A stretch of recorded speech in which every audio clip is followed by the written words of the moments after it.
नमस्कार। रसायन विज्ञान के इस लेक्चर में आपका स्वागत है। आज हमारी चर्चा का मुख्य विषय है रसायन विज्ञान संबंधी एक महत्वपूर्ण अवधारणा अम्ल, क्षार तथा लवण से संबंधित। तो आइए अपने मुख्य टॉपिक पर बात करते हैं। इसके पहले हम स्टाइकोकेमिस्ट्री और इसके अलावा हम बात कर चुके हैं भौतिक रासायनिक परिवर्तनों पर, हम एटम्स पर बात कर चुके हैं, हम रिएक्शंस पर बात कर चुके हैं जो केमिकल रिएक्शंस होते हैं। आज हम अम्ल क्षार संबंधी कुछ बात करेंगे और पीएच स्केल के बारे में बात करेंगे। तो आइए आज के मुख्य टॉपिक पर चलते हैं जो महत्वपूर्ण है आपके एग्जाम पॉइंट ऑफ व्यू से। तो एसिड एंड बेस, सबसे पहले तो कुछ हम पहले बेसिक की बात कर लेते हैं, इसके बाद हम धीरे धीरे आगे बढ़ेंगे। तो देखिए, अम्ल, क्षार और लवण ये तीन चीजें होती हैं, अम्ल, क्षार तथा लवण। आइए इस पे अब एक एक देख लेते हैं इन सबको। तो दही, नींबू का रस, संतरे का रस और सिरके का स्वाद खट्टा होता है, हम जानते हैं सिरके का स्वाद खट्टा होता है। इन पदार्थों का स्वाद खट्टा होता है, इसलिए इनको अम्ल कहा जाता है। आप समझ गए, खट्टे पदार्थों को क्या कहा जाता है? अम्ल कहा जाता है, क्योंकि इनमें अम्ल को एसिड कहा जाता है इंग्लिश में, याद रखिएगा एसिड। अम्ल को, क्योंकि इनमें अम्ल होते हैं, जो खट्टे पदार्थ होते हैं ये खट्टे इसलिए होते हैं क्योंकि एसिड होता है इनमें। ऐसे पदार्थों की रासायनिक प्रकृति को अगर कहा जाए तो अम्लीय कहा जाता है।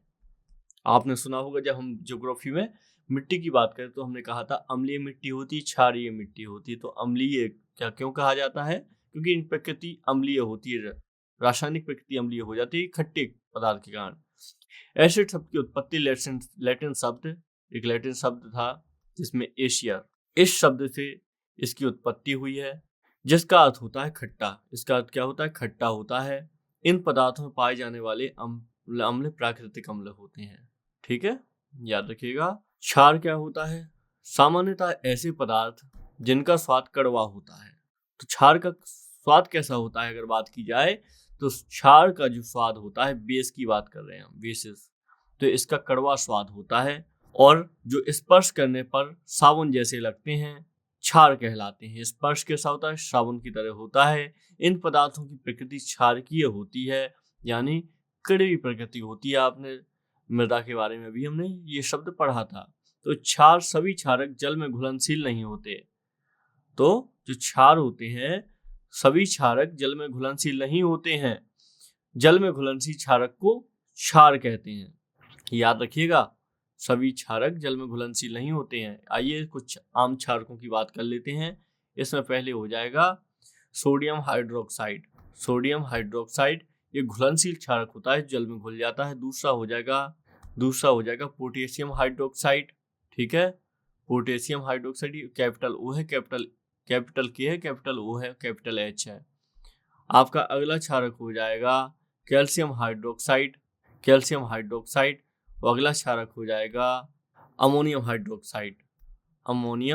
हाइड्रोक्साइड। ये सब क्षारक जो हैं जल में घुलनशील हैं। तो ये किसके क्षारक के उदाहरण हैं?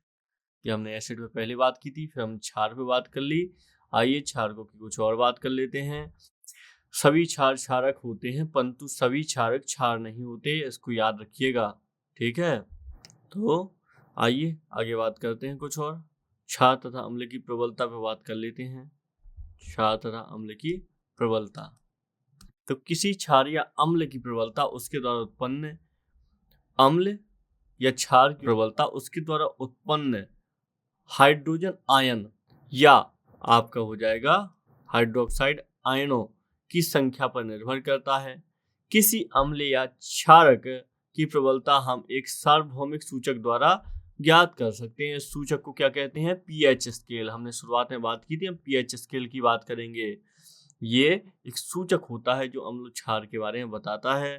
तो जो पीएच स्केल होता है, आइए पीएच स्केल को देख लेते हैं। उदाहरण के तौर पर ये पीएच स्केल है, ठीक है। यहाँ पे बीच में क्या है? ये 7 है। ये इसकी रीडिंग होती है 0 से 14 तक। ये इसकी रीडिंग होती है जो पीएच स्केल होती है। तो पीएच स्केल में जो 0 होता है ये अति अम्लीय को बताता है, अति अम्लीय चीजों को बताता है। और ये अति क्षारीय चीज को बताता है, मतलब बहुत ज्यादा कड़वी चीज होगी, अति क्षारीय। तो इस तरीके से। और 7 होता है ये उदासीन प्रकृति को बताता है, उदासीन। ठीक है, तो इसका मतलब क्या हुआ, आप देखेंगे शुद्ध जल उदासीन होता है, यहाँ पे शुद्ध जल आ जाएगा इसका उदाहरण। शुद्ध जल उदासीन होता है, इसका पीएच मान 7 होता है जो शुद्ध जल होगा। प्रबल अम्ल अधिक मात्रा में हाइड्रोजन प्लस आयन धारण करते हैं, उत्पन्न करते हैं। इसके उदाहरण कुछ हो जाएंगे, HCl हाइड्रोक्लोरिक अम्ल, सल्फ्यूरिक अम्ल H2SO4 हो जाएगा, और इसमें कुछ और अम्ल भी हो जाएंगे जो संबंधित होंगे आपके अति अम्लीयता से। इनका 0 होता है पीएच स्केल का मान। ठीक है, ये आप याद रखेंगे। कुछ दुर्बल अम्ल भी होते हैं जो कम मात्रा में आयन उत्पन्न करते हैं, इसमें आपका हो जाएगा H2CO3 यानी कार्बनिक अम्ल। प्रबल क्षार क्या होते हैं, प्रबल क्षार, इनमें क्या होता है, हाइड्रोक्साइड की आयन उत्पन्न करते हैं ये। ठीक है, इसमें क्या होता है, इसके उदाहरण सोडियम हाइड्रोक्साइड हो जाएगा, सोडियम हाइड्रोक्साइड हो जाएगा इसका उदाहरण। जैसे पोटेशियम हाइड्रोक्साइड हो जाएगा, कैल्शियम हाइड्रोक्साइड हो जाएगा। इसमें कुछ दुर्बल क्षार भी होते हैं जो कम हाइड्रोजन आयन उत्पन्न करते हैं, हाइड्रोक्साइड आयन उत्पन्न करते हैं। इसमें हो जाएगा NH4OH यानी अमोनिया संबंधित। ठीक है, तो इस प्रकार अगर आप देखेंगे कोई पदार्थ अम्लीय अथवा क्षारकीय है, इसका परीक्षण करने के लिए विशेष प्रकार के पदार्थों का उपयोग किया जाता है। ऐसे पदार्थों को सूचक कहते हैं। ठीक है, ये पीएच स्केल से पता चल जाता है। सूचकों को जब अम्लीय अथवा क्षारकीय पदार्थों को विलयन में मिलाया जाता है तो उनका रंग बदल जाता है। इसमें आपने सुना होगा उदाहरण लिटमस पेपर, और भी इसके उदाहरण होते हैं। क्षारक व अम्ल को पहचानना, हल्दी होता है, गुड़हल की पंखुड़ियां होती हैं, आदि कुछ प्राकृतिक रूप से पाए जाने वाले सूचक होते हैं जो आपको बता देते हैं कि अम्ल है या क्षार है। तो आइए कुछ ऐसी बात करते हैं ऐसी चीजों पर। तो हमने एसिड की बात की है, कुछ अम्ल हैं जो कहाँ पाए जाते हैं। आपके एग्जाम में सीधे प्रश्न बनते हैं, उदाहरण के रूप में प्रश्न बनता है आपके एग्जाम में, लैक्टिक अम्ल किस में पाया जाता है, तो ऐसे प्रश्न बनते हैं, इसलिए हमको इनका पता होना चाहिए। तो ऐसा ही एक अम्ल है पहला, एसिटिक अम्ल। एसिटिक अम्ल कहाँ पाया जाता है, सिरके में पाया जाता है, सिरका। इसी तरह फॉर्मिक अम्ल, फॉर्मिक अम्ल पाया जाता है चींटी के डंक में। आपको पता है लाल चींटी काट ले तो आपको बहुत देर तक जलन होती है, दर्द होता है, तो चींटी के डंक में फॉर्मिक अम्ल पाया जाता है। साइट्रिक अम्ल कहाँ पाया जाता है, ये पाया जाता है आपका नींबू कुल के सिट्रस फल, नींबू कुल के जो फल होते हैं, सिट्रस फल होते हैं, जैसे संतरा हो गया, मौसमी हो गया, इन सब में पाया जाता है साइट्रिक अम्ल। ऐसा ही एक अन्य अम्ल होता है लैक्टिक अम्ल। तो लैक्टिक अम्ल हम बचपन से जानते हैं दही में पाया जाता है, क्योंकि दही खट्टा होता है, तो खट्टे होने का अर्थ ये कि इसमें अम्ल पाया जाता है, तो लैक्टिक अम्ल हो गया। इसके अतिरिक्त और कुछ अम्ल हैं जिसमें ऑक्जेलिक अम्ल हो जाएगा, ऑक्जेलिक अम्ल ये पाया जाता है पालक में। एस्कॉर्बिक अम्ल भी एक महत्वपूर्ण है, आपने सुना होगा। स्कर्वी नामक रोग भी होता है विटामिन सी की कमी से, तो एस्कॉर्बिक अम्ल की मात्रा हमें लेनी होती है, सही हो जाता है। इस किसमें पाया जाता है, आंवला में पाया जाता है। और जो सिट्रस फल, रसदार फल होते हैं, जैसे नींबू, संतरा, मौसमी आदि में पाया जाता है, इसमें विटामिन सी की मात्रा बहुत ज्यादा होती है, एस्कॉर्बिक अम्ल। टार्टरिक अम्ल भी होता है एक, टार्टरिक अम्ल किसमें पाया जाता है, ये पाया जाता है इमली में, अंगूर में, कच्चे आम आदि में पाया जाता है टार्टरिक अम्ल। तो ये अंगूर का याद रखिएगा, अंगूर में एस्कॉर्बिक अम्ल नहीं पाया जाता है, अंगूर में पाया जाता है टार्टरिक अम्ल। ये एग्जाम में प्रश्न पूछ सकता है, आप कंफ्यूज हो सकते हैं कि अंगूर में कौन सा अम्ल पाया जाता है, तो एस्कॉर्बिक अम्ल नहीं, टार्टरिक अम्ल पाया जाता है। ठीक है, तो ये आप सब याद रखेंगे, आपको बहुत ज्यादा महत्वपूर्ण हो जाएगा। आइए कुछ क्षारकों की बात कर लेते हैं। तो मिनरल एसिड ये देख रहे हैं आप, इसमें प्योर वाटर हो जाएगा जिसका 7 होता है पीएच मान। आप इसमें से देखेंगे तो इस तरफ देखेंगे तो आपको एसिड मिलते जाएंगे, और इस तरफ देखेंगे तो क्षार मिलते जाएंगे। इसमें आप देखेंगे जो यूरिन होता है, यूरिन और जो मिल्क होता है, इनका लगभग पीएच स्केल मान होता है 6 होता है। इसके अलावा कॉफी जो होता है, बियर होता है, इसका पीएच मान 5 होता है। टमाटो जूस का जो मान होता है इसको 4 होता है, विनेगर का 3 होता है, गैस्ट्रिक एसिड का मान 2 होता है। आप देखेंगे इसमें हाइड्रोक्लोरिक एसिड का मान क्या होता है, -1 तक चला जाता है, यानी बहुत ज्यादा हाइड्रोक्लोरिक एसिड, बहुत ज्यादा अम्लीयता होती है। आप देखेंगे ओशन वाटर जो होता है यानी समुद्र का जल, इसका पीएच मान होता है 8 होता है, और ये क्या होते हैं, बेस की तरफ जा रहे होते हैं। अब हम क्षार होते हैं, ये क्षारीय होता है जो समुद्र का जल होता है। इसमें आप देखेंगे जो साबुन होता है ये भी क्षारीय होता है, अमोनिया भी क्षारीय होता है, ब्लीच और लाई ये सब भी क्षारीय पदार्थ होते हैं। पीएच स्केल इनका 7 से ऊपर होता है क्षारीय का, और जो एसिड होते हैं, अम्लीय होते हैं, इनका पीएच स्केल 7 से कम होता है। ठीक है, ये हमने इसके बारे में समझा। आइए कुछ आगे समझते हैं। हमने एसिड के बारे में समझा, H2SO4, HCl ये सब हार्ड एसिड होते हैं, यानी दुनिया के सबसे खतरनाक एसिड। इसके अलावा कुछ वीक एसिड भी होते हैं, इसमें आप देखेंगे तो कार्बोनिक एसिड हो जाएगा। ठीक है, कार्बोनिक एसिड हो जाएगा और भी अन्य। आइए क्षारों की बात कर रहे थे, तो क्षार हम देख चुके हैं जो कड़वे होते हैं, स्वाद में उनको क्षार कहते हैं। इनमें हाइड्रोक्साइड आयंस होते हैं, ये रिलीज करते हैं, और हाइड्रोक्साइड आयन को ये रिलीज करते हैं। तो इस तरीके से क्षार को हम देखते हैं। तो आइए कुछ क्षारकों की बात कर लेते हैं। तो इसमें क्षारक हो जाएगा कैल्शियम, एक क्षारक है कैल्शियम हाइड्रोक्साइड। तो ये क्या होता है कैल्शियम हाइड्रोक्साइड, ये चूने का पानी होता है। पूछ सकता है कैल्शियम हाइड्रोक्साइड चूने का पानी निम्न में से किस क्षारक का नाम है, तो ये आपको जवाब देना हो कैल्शियम हाइड्रोक्साइड। आप इसका सूत्र देखेंगे तो इसके माध्यम से भी समझ जाएंगे इसको। दूसरा होता है खिड़की, कांच आदि साफ करने के लिए उपयुक्त मार्जक, जो हम जानते हैं अपमार्जक होते हैं सफाई करने वाली, इनको क्या कहते हैं, अमोनियम हाइड्रोक्साइड। इसी तरीके से साबुन हो जाएगा। साबुन का एक रासायनिक नाम होता है, वो क्या होता है साबुन का, सोडियम हाइड्रोक्साइड। इसको पोटेशियम हाइड्रोक्साइड भी कहते हैं साबुन को। ठीक है, याद रखिएगा। दूध या मैग्नीशियम जो होता है, मिल्क ऑफ मैग्नीशिया, इसको मैग्नीशियम हाइड्रोक्साइड कहते हैं। तो ये कुछ क्षारकों के नाम हैं जो आपको पता होने चाहिए। ठीक है, हमने इसके बारे में बात की। इसके अतिरिक्त कुछ और उदाहरण लेते हैं क्षारकों के। तो आप देखेंगे सोडियम हाइड्रोक्साइड,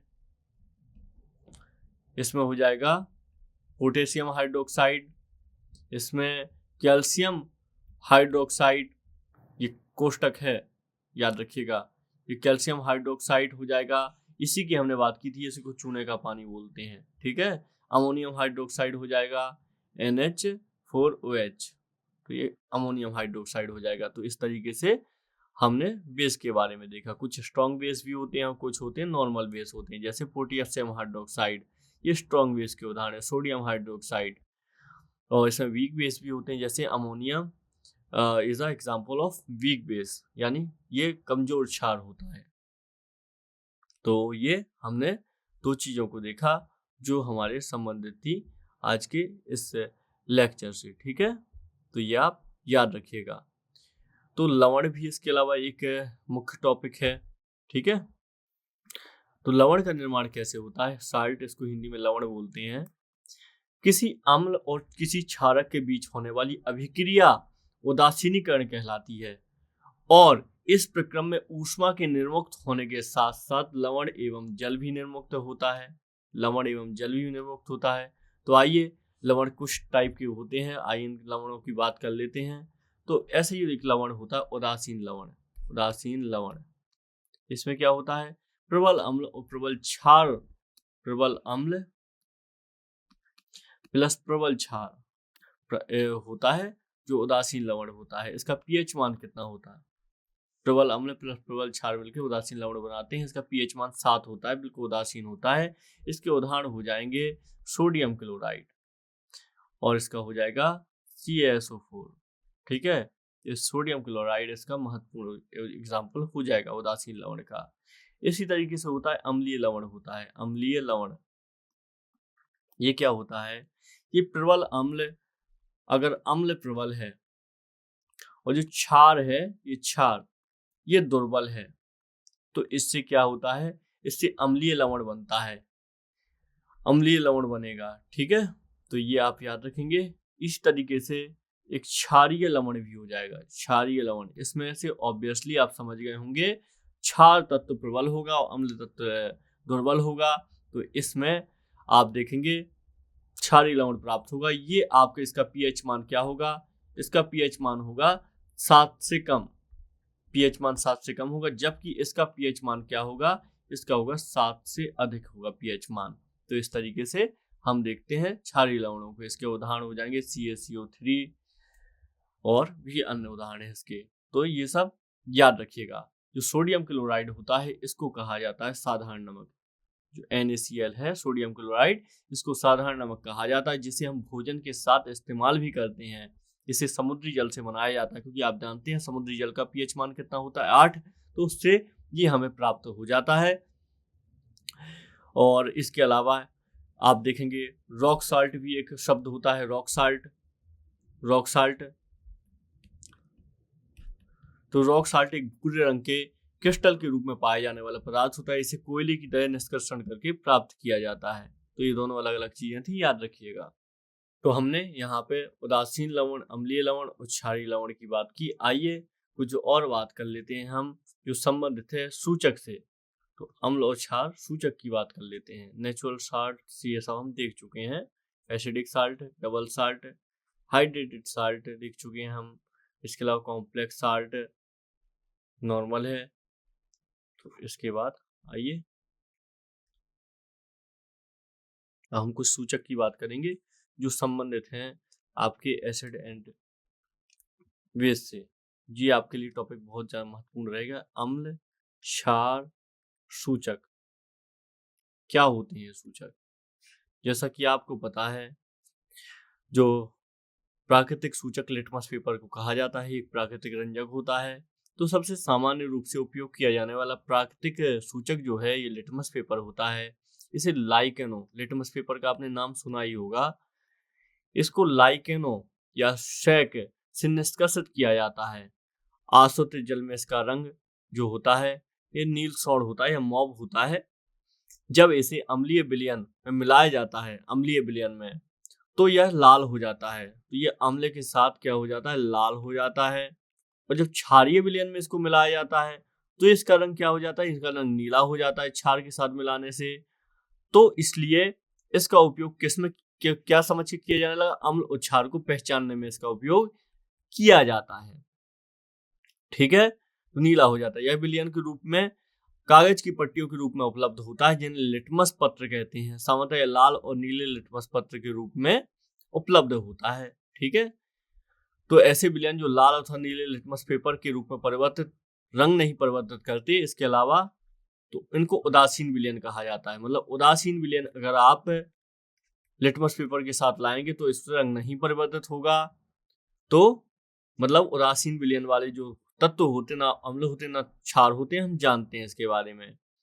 इसके अलावा गुड़हल के पुष्प ये भी सूचक होते हैं। अम्लीय विलयनों को गहरा गुलाबी और क्षार के विलयनों को हरा कर देता है, जो गुड़हल के पुष्प का सूचक होता है। तो अम्ल नीले लिटमस पेपर को लाल कर देता है और क्षारक लाल लिटमस को नीला कर देते हैं। तो आइए कुछ बेहतर सी थोड़ी सी बात कर लेते हैं अम्ल क्षार पर, जिसमें आप सूचक देखेंगे। तो इसमें नीला लिटमस पेपर, तो ये अम्ल के साथ रंग और क्षार के साथ रंग किस तरीके से बदलता है, परिवर्तन, ये अम्ल क्षार के साथ। तो ये आप देखेंगे नीला लिटमस विलयन है, जो नीला लिटमस विलयन है ये लाल रंग में परिवर्तन हो जाएगा, लाल रंग में। ठीक है, और ये क्षार के साथ नहीं बदलेगा। जो लाल है ये क्या हो जाएगा, यहाँ पे कोई परिवर्तन नहीं होगा, यहाँ पे ये नीले कलर में बदल जाएगा। जैसे हल्दी जो होती है, हल्दी ये भी एक सूचक है जो महत्वपूर्ण सूचक है। तो हल्दी अम्ल के साथ कोई परिवर्तन नहीं करेगी, जबकि क्षार के साथ ये जो हल्दी है लाल रंग में बदल जाएगी, लाल रंग में। मिथाइल ऑरेंज जो होगा ये भी लाल रंग में बदल जाता है और क्षार के साथ ये पीले रंग में बदल जाता है। तो इस तरीके से ये कुछ सूचक होते हैं जिनके बारे में आपको पता होना चाहिए। बहुत ही नॉर्मल है, एग्जाम में यहाँ से हालांकि प्रश्न बन चुके हैं, इसलिए आपके लिए ये सब चीजें बहुत ज्यादा महत्वपूर्ण हैं। बस याद रखिएगा। तो पीएच स्केल को जरूर याद रखिएगा। ये पीएच स्केल आपके लिए बहुत ज्यादा महत्वपूर्ण है। पी स्मॉल होता है, एच कैपिटल। तो पीएच स्केल होती है 0 से 14 के बीच में होती है, 7 इसमें उदासीन होता है। तो ये एग्जाम में सीधे प्रश्न आपको बन सकता है, इसका याद रखेंगे। ठीक है, तो हमने अम्ल क्षार तथा लवण के बारे में बात की। आइए कुछ और बात कर लेते हैं इसके बाद। तो आइए कुछ पदार्थों को पीएच मान भी देख लेते हैं जो आपके एग्जाम में पूछी जाती हैं अक्सर। तो इसमें हम देखेंगे पीएच मान कुछ देख लेते हैं। नींबू का पीएच मान कितना होता है? नींबू का पीएच मान 2.2 होता है। सिरका का पीएच मान कितना होता है? सिरका यानी विनेगर, इसको 2.4 होता है पीएच मान। शराब का यानी अल्कोहल का पीएच मान कितना होता है? 2.8 होता है। टमाटर का 4 होता है पीएच मान। आप देखेंगे इसमें कॉफी का पीएच मान देखेंगे तो कॉफी भी अम्लीय होती है और इसका 5.5 होता है पीएच मान। इस तरीके से मानव रक्त का पीएच मान कितना होता है? इसका होता है 7.4। मानव रक्त याद रखिएगा क्षारीय होता है मानव रक्त 7.4। और जो मानव मूत्र होता है, मानव मूत्र, इसका पीएच मान 5.5 से 7.5 के बीच में होता है, यानी हल्का अम्लीय अधिक होता है। ये हम हल्का अम्लीय होता है जो मानव मूत्र होता है। इसके अतिरिक्त दूध का पीएच मान 6.4 होता है। तो इस तरीके से ये सब कुछ आप याद रखिएगा जो मुख्य तत्व हैं जो संबंधित हैं आपके इसी से। ठीक है, तो हमने लवण के बारे में बात की और हमने आइए कुछ और लवण के बारे में बात कर लेते हैं। तो लवण का निर्माण जो होता है हमने बात कर ली थी कैसे होता है, अम्ल और क्षार की क्रिया से होता है। इसी क्रिया को हम थोड़ा सा देख लेते हैं, इसको रासायनिक क्रिया। इसमें अम्ल मिलता है HCl अम्ल मिलता है और क्षार मिलता है सोडियम हाइड्रोक्साइड। तो ये दो क्षार मिलते हैं तो ये बनाते हैं NaCl, यानी लवण है। ये लवण बनाते हैं प्लस जल का निर्माण करते हैं। तो जो HCl अम्ल मिलता है और ये अम्ल है और ये क्षार है, ये दोनों मिलते हैं तो लवण बनाते हैं और जल बनाते हैं। तो इस तरीके से साल्ट का निर्माण होता है। आप याद रखेंगे इसको। सामान्य लवण होता है, नॉर्मल साल्ट होता है, अम्लीय साल्ट भी होता है, एसिडिक साल्ट भी होता है, बेसिक साल्ट होता है और डबल साल्ट भी होता है और मिक्स्ड साल्ट भी होता है। ये सब भी इसके प्रकार होते हैं। हालांकि इनके मैंने बहुत अधिक आपको आवश्यकता नहीं है जाने की, लेकिन बस एक मिनिमम याद करने की आवश्यकता है कि साल्ट की किस तरीके से प्रकार होते हैं। ठीक है, तो ये आप याद रखेंगे, आपको बहुत ज़्यादा काम आएगा।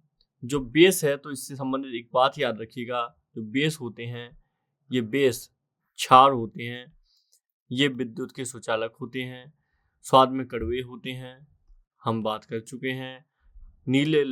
जो लाल लिटमस पेपर होता है, लाल को ये नीला कर देते हैं। इसके अतिरिक्त ये विद्युत के सुचालक भी होते हैं। ठीक है, और यह जल में क्रिया करने के पश्चात हाइड्रोजन गैस प्रदान करते हैं। जल से अगर क्रिया होती है तो हाइड्रोजन गैस निकलती है। पीएच मान 7 से अधिक होता है। ये हम सब चीजें पढ़ चुके हैं, बस थोड़ा सा एक बार फिर से हमने रिवीजन कर लिया है। ठीक है, तो जल में घुलनशील क्षार भस्म को क्षार कहते हैं। जो जल में घुल जाए उसको भस्म को क्षार कहते हैं। वैसे बेस का जो हिंदी होता है वो भस्म होता है। ठीक है, तो ये आप याद रखेंगे तो आपके लिए बहुत ज़्यादा महत्वपूर्ण हो जाएगा। जो अम्ल होते हैं अम्ल, तो ये भी स्वाद में खट्टे होते हैं और ये क्या करते हैं, नीले लिटमस पेपर को लाल कर देते हैं। और ये सुचालक, ये भी विद्युत के सुचालक होते हैं, क्योंकि आपने पढ़ा होगा जो अशुद्ध जल होता है ये विद्युत का कुचालक होता है, जिसका पीएच मान 7 होता है। तो ये कुचालक होता है। ये सुचालक कुचालक इसलिए आपको बता रहा हूँ ताकि आप कंफ्यूज ना हो। जब भी पीएच स्केल देखें तो आपको पता होना चाहिए ये भी सुचालक हैं, ये भी सुचालक हैं। जो ये बीच में 7 है पीएच मान, ये उदासीन है। तो यही सिर्फ कुचालक होता है विद्युत का, याद रखिएगा।